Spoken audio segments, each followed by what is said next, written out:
முள்ளிவாய்க்கால் பேரவலத்தின் 17ஆம் ஆண்டு நினைவு நாளை முன்னிட்டு தமிழக வெற்றிக் கழகத்தின் தலைவரும் நடிகருமான விஜய் தனது உத்தியோகபூர்வ எக்ஸ் தள பக்கத்தில் உருக்கமான அறிக்கையொன்றை வெளியிட்டுள்ளார்.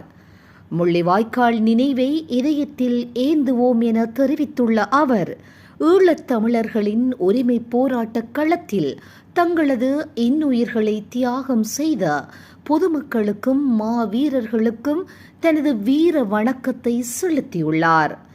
உலக வரலாற்றில் மிக கொடூரமான முறையில் நிகழ்த்தப்பட்ட இந்த முள்ளிவாய்க்கால் துயரத்தின் வடுக்கள் என்றும் தமிழர்களின் நெஞ்சை விட்டு அகலாது என்றும், தமிழ் மக்களின் நீதிக்கான குரலுக்கு தான் என்றும் துணை நிற்பேன் என்றும் விஜய் தனது அறிக்கையில் உணர்வு பூர்வமாக குறிப்பிட்டுள்ளார்.